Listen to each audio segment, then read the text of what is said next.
And the point that I'm making is that in everybody's life, at some point, there's a plan B. God is talking to us every step of the way. God is trying to show you something every step of the way. When things seem to be going wrong, that's God's way of opening another door. I am convinced that God has been directing me every step of my life. On the Word Network. Today I'll be talking about a tale of three friends, three kinds of friends. These are friends of King David, but I want you to ask yourself, what kind of friends do I have? In Proverbs 18, it says, there's a friend who sticks closer than a brother. And I'm going to tell you in just a minute about three friends that David had. He had one friend, Jonathan, who was kind of a running buddy. He had another friend, Joab, who was a bury the body kind of friend. And then the third friend is Nathan, the friend who had the nerve to tell David to his face when he had messed up. And I want you to ask yourself, how many friends do I really have? And then that's what I'm going to be preaching about. But we're going to look at King David and these three friends of his.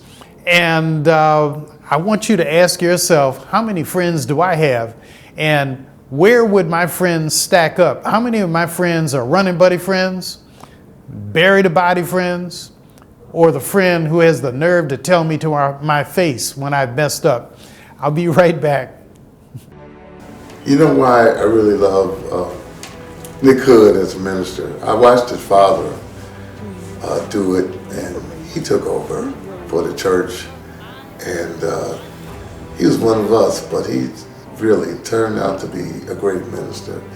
I know it's hard, and that's something that I know that all ministers may not be doing what they're doing because for the right reasons, but I know it's hard. I know he's a beautiful man, and we've been knowing each other for over 50 years. I believe in him.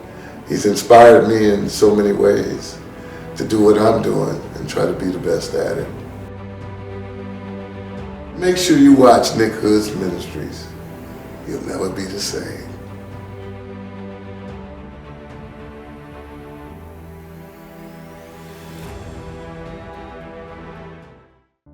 Welcome to Nicholas Hood III Ministries, a ministry of hope, spiritual inspiration, personal power guided by Christian love.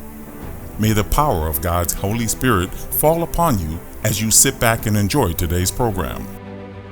I introduce you now to Pastor Nicholas Hood III. In the book of Proverbs, the 18th chapter tells us that some people play at friendship, but there is a friend. There is a friend who sticks closer than a brother. And in the church, we say that friend is Jesus Christ. But today I want to tell you a story from the Bible, the story of King David. And, in the David stories, in 2 Samuel, what we learn is that David has three friends. He's got Jonathan, who's the son of King Saul, who is a contemporary of David. They're like running buddies. That's the running buddy friend. The second friend is Joab. I call him the bury the body friend. That's the friend who'll go with you to the end. The friend who'll get in trouble with you. And then the third friend is Nathan the prophet. And Nathan the prophet is the one friend that David has who, in spite of the fact that David becomes king, when David makes a mess out of his life, it is the only one who'll talk to him and tell him he's messed up is really Nathan the prophet. And I want you to just take a moment. I know somebody watching this program right now is sitting on the couch. Somebody else may be lying in the bed, maybe in your easy chair. And I thank God that you're watching this program right now. But I want you to ask yourself, how many friends do I have? My wife tells me she has 17 friends. And then every now and then she wants to ask me, well, how many friends do you have? I said, well, I've got a lot of friends, people that I'm friendly with. But when I think about David, King David, he's got these three different kinds of friends. And I want you to ask yourself, how many friends do I have that are just a running buddy friend? The kind of friend who maybe I'll go shopping with. The kind of friend who I don't mind going to the basketball game or watching a basketball game or watching a football game. How many friends do I have who, I'd like to just hang out with? Do I have friends, the running buddy friend, who I'm comfortable sharing some of my innermost thoughts, maybe my fears, maybe my hopes and some dreams, aspirations that I have. And it's okay. Matter of fact, I think it's a wonderful thing if you could find just one person in this world who you think you could let your hair down with and tell them what you're really thinking about. That's the running buddy kind of friend. And in 2 Samuel, we learn about Jonathan. He is a running buddy of King David. They like hanging out together. And they're young. They have things in common. And, life gets in the way. Jonathan's father doesn't like David. He's jealous of David. But Jonathan still likes David. And David likes Jonathan. And that's how they go. They are friends until Jonathan dies in battle. Then the second friend is Joab. Joab is the army commander for David. And Joab, I think, really loved David. I think Joab was mentally in sync with David. David is a warrior. Joab is a warrior. David needed somebody who had his back. Joab had the back of King David. When David was really with his back up against the wall, when it looked like his own son, Absalom, had revolted against him, it's Joab who really comes to the defense of David. It's Joab who's protecting David. It's Joab who ultimately kills the son of David, Absalom, who's revolting against David. Now, that breaks David's heart. David did not want Joab to kill his son. He said, be gentle with my son. Even though his son, has rounded up a lot of men to fight David. David knew that the guys with him were killers. They were stone cold killers. And these men with David, he called them the mighty men of valor. They'd been with him since he killed Goliath. And these guys were hardcore. There weren't that many of them, but they were rough and they were tough guys. And it's Joab who's the leader of this hardcore group of men called the mighty men of valor. And it's David who's trying to tone them down because he knows that these guys are killers. But Joab is almost like a bull in the china closet in that he just takes it, farther than it needs to go. And he ends up killing Absalom in battle. And it breaks the heart of David. When David sleeps with Bathsheba and he impregnates Bathsheba, and then he wants to cover up the pregnancy and make it look like her own husband has impregnated her, even though the husband is away at war on behalf of David, David sends word to Joab. He doesn't send it to anybody else. He sends it to Joab, the buried body friend, and he says, send the husband of Bathsheba back home. Send him home so that I can learn about the battle. And Joab, I think he suspects that something is going on. He doesn't know that David has slept with Uriah, with Uriah's wife, Bathsheba. He doesn't know that. But what he knows is that David is up to some mess. And I don't know how many of you have ever had a friend where you know them so well, you know when they're up to some mess. Anybody looking at this have a messy friend? A friend who just can't, it almost seems like they're a dirt magnet. Magnet just comes to them and sticks to them. And Joab, he knows David well enough to know that I don't know what he's done, but there's got to be some mess around here. Why is he asking for this captain in the army to come home in the middle of a battle? There's something, he's cooking up. But Joab does not prevent David's plan from happening. Matter of fact, it's Joab who just goes right along with it. He's saying, David asked for this man to come home. He can come home from the war. And then when the man comes home, Uriah, that's his name, when he comes home and refuses to go in his house to see his beautiful wife Bathsheba, it is David who writes a letter in his own writing. He seals it, probably with wax. He gives it to the husband of Bathsheba, says, take this back to Joab. He doesn't say, take this back to any Tom, Dick, or Harry. He said, take this back to Joab, because he knows that Joab is a bury-the-body friend. And what does the letter say? The letter says, put Uriah, that's the husband of Bathsheba, put Uriah in the heat of the battle. And that's what Joab does. He puts him right on the front line, and sure enough, poor Uriah is killed in battle. And then Joab, the bury-the-body friend, writes a letter back to David. And he said, I'm sorry to inform you that Uriah the Hittite, your servant, has been killed in battle. That's all he says. And Joab doesn't know that David has already slept with Uriah's wife. But it's Joab who's helping to cover up this bad deed. And then you have Nathan, the prophet, the third kind of friend. And Nathan is the one friend who has the nerve to tell David, you slept with another man's wife. And not only did you sleep with another man's wife, you had the man killed. And, David respected Nathan. He respected Nathan because Nathan was the only one who had the nerve to tell him to his face that he had made a mess out of his life.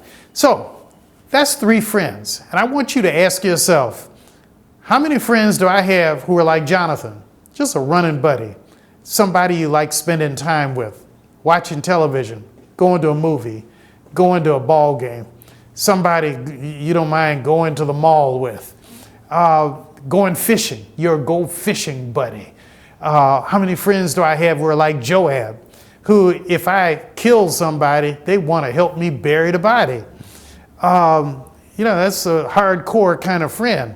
Do I have any ride or die kind of friends like Joab? And then number 3, how many friends do I have like Nathan, the prophet? Somebody who's courageous enough to tell me to my face, I have made a mistake. I have told a lie. I have been with another woman's husband, another man's wife. How many people do I know who are courageous enough to tell me that I have messed up somebody else's money? I've messed up somebody else's marriage, somebody else's church. How many people do I know who love me enough to tell me to my face, I am just a mess up of a human being? And so that's a tale of 3 friends. I'm going to come back in a minute and we're going to break this down. I'm going to talk a little bit more about friendship. And during the break, I want you to ask yourself, how many friends do I have? And how many of my friends are running buddies? How many of my friends are ride or die friends? And how many of my friends will tell me to my face what I'm really like? Thanks so much for watching the program, and I'll be right back. America used to be considered a godly country. It doesn't seem to be that way to me now. And I don't mean to be disrespectful or anything, but it's so many things they're okaying for the wrong reasons. There's not godly reason. People need to really open up the Bible, the Bible, and look in it and really get it into their heart. And this, the way the Reverend Hood is doing this is a comfortable way. It's not forcing anything on people. It's a comfortable way and a loving way for it to continue to move in that direction. The way Reverend Hood presents it, you can understand it, and it makes you want to delve into the Bible even more so that you can see more, because it seems like the program goes off too fast. We need the bread. the bread of life. We really do. These days, we need it more than ever. And Reverend Hood's ministry on TV is giving us our bread.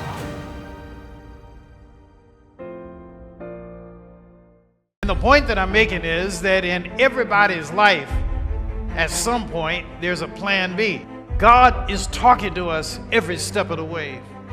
God is trying to show you something every step of the way. When things seem to be going wrong, that's God's way of opening another door. I am convinced that God has been directing me every step of my life.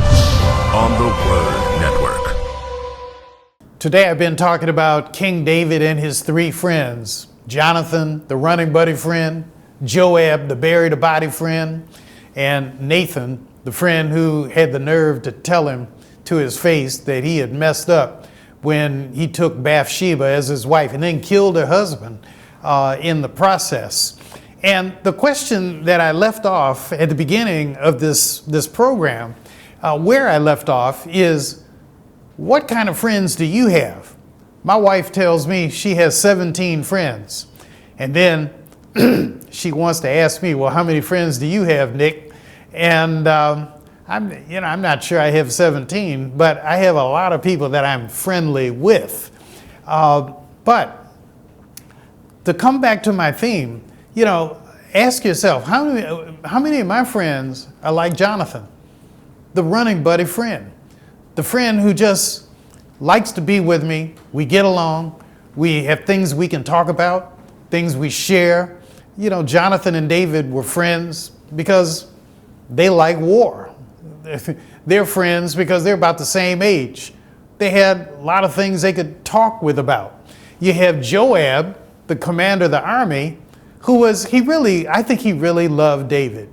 And it's interesting, David, at the very end of his life, when he's 70 years of age, he's so disgusted with Joab because Joab, he was like a bull in the china closet. It's Joab who ends up killing his son Absalom. But you got to remember, Absalom had revolted against David. And so Joab thinks he's protecting David. He is protecting David. But he protected David to the point where he killed Absalom. And, you have to wonder, what kind of friend is this? But he really thought he was helping David. And then you have Nathan the prophet. And Nathan the prophet was the only one who had the nerve to talk to David after, he has this illicit relationship with Bathsheba. He takes her and, he impregnates her. And then after getting Bathsheba pregnant, to cover up his mistake, he calls Bathsheba's husband, Uriah the Hittite. He calls him back from battle and says, Hittite, Uriah the Hittite, tell me how the battle's going. Uriah refuses to go into his house.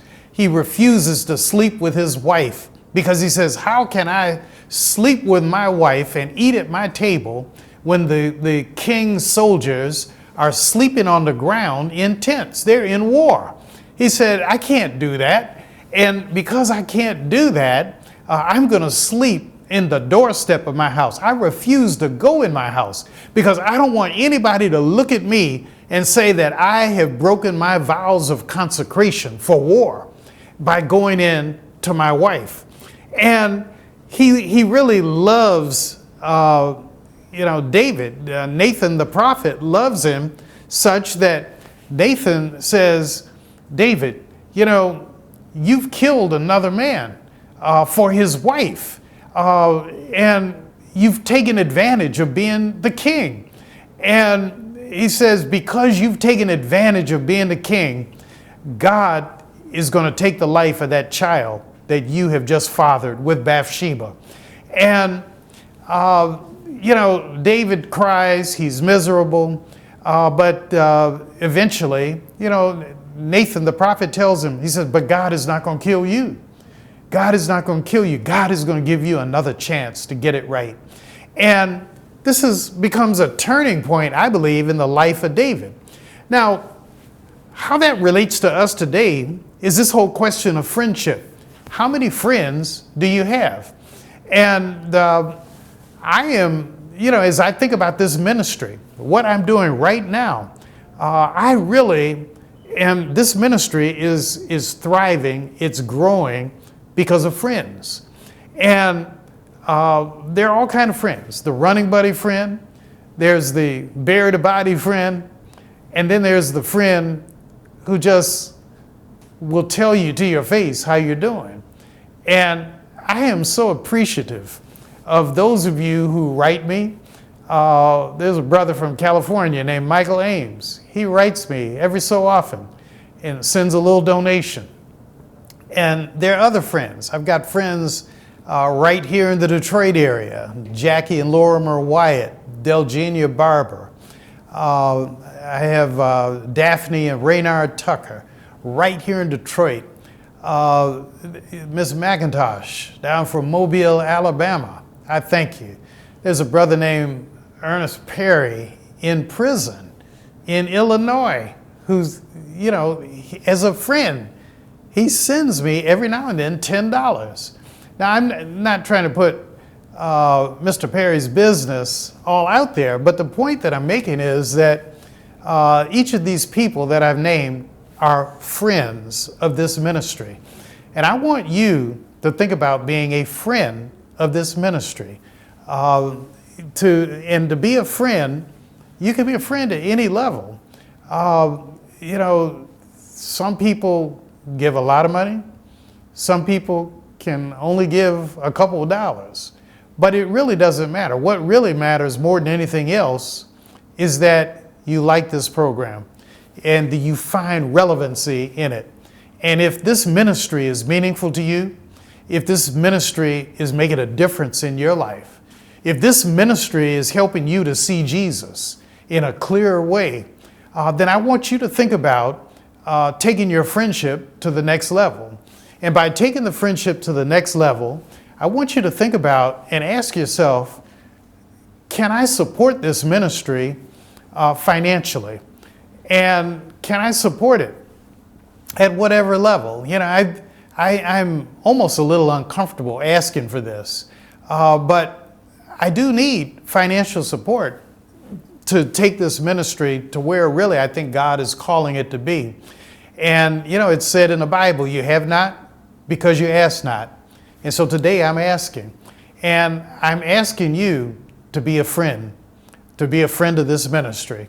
And to be a friend at whatever level you like. I'd like you to ask yourself and pray on this and ask yourself, could I support this ministry that comes on every Saturday, 2:30 p.m.? Could I support it at the level of $10 a week? $40 a month? Could I do that? Or could I support this ministry at an even higher level? Could I support it at $50 a month or $100 a month? I have some people who supported $250 a month. And I want you to ask yourself, pray on it, and say, what is my church? Where is my church right now? The research shows that 60 to 75% of Americans don't go to church anywhere, and maybe for good reasons. But all I'm asking is that I want you, since you're looking at this program right now, I want you to ask yourself, what does this program mean to me? And is it meaningful? And are there other people that I know who might benefit from this kind of ministry? And if you think that there are other people, maybe your friends or family, who might benefit from this ministry, one of the great things you could do as a friend of this ministry is to simply pick up the phone, call a friend. You call them right now during the program and say, Nick Hood is talking about friendship, and I'm calling you because you're my friend. You could do that right now. Why don't you do it right now? Pick up the phone and ask yourself, how many friends do I have that I don't talk to that often? How many friends do I need to talk to that maybe I've been so busy I don't talk to him. I have one buddy, he's down in Atlanta, and we don't talk that much. He's a guy I met when I was 10 years of age. We grew up together and did a lot of things together when we were young, but we don't see each other that much now. But every now and then he calls me, and every now and then I call him. But when he calls me, you know what I say? I say, as soon as I pick up the phone, before he can speak, I say, "This is the call I've been waiting for." And my friend just falls out laughing. He said, "Nick Hood, you ought to be ashamed of yourself. You just keep saying that stuff." He said, "You don't really mean it." I said, "No, I really do." I said, "This is the call I've been waiting for," because I said, we don't talk that much. And so I want you to think about who are your friends. And, we only have a minute left today, but I'm going to tell you who my greatest friend is. My friend is Jesus Christ. My friend is the Lord, because, my earthly friends are like my friend down in Atlanta. Sometimes he's got time to talk, sometimes he doesn't have time to talk. I've got friends who get busy. I have some friends who get preoccupied. But there's a friend, who sticks closer than a brother, and that friend is the Lord. The Lord will love you when you're in season. The Lord will love you when you're out of season. The Lord will love you when you're in your right mind. The Lord will love you when you're coming out of your mind. The Lord will love you when you've got it all together. The Lord will love you when you're just a big mess up. And the beautiful thing about the Lord is His grace is real, is complete, is full, and it will save you from yourself.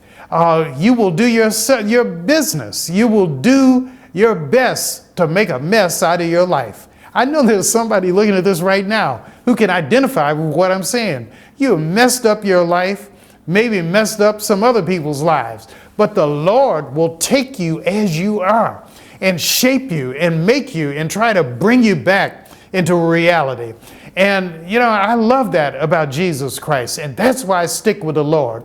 And I want you to stick with this ministry. I thank you for watching today, because just taking the time to watch this program lets me know that you're a friend of this ministry. I thank God for you, and I hope that you will help me by calling a friend and telling them about what you saw today. But also, I want you to ask yourself, how can I take my friendship to this ministry to the next level?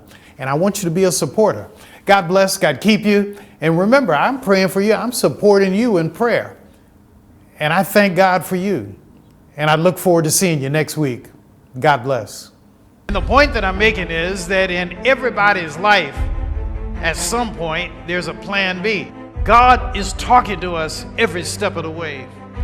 God is trying to show you something every step of the way. When things seem to be going wrong, that's God's way of opening another door. I am convinced that God has been directing me every step of my life. On the Word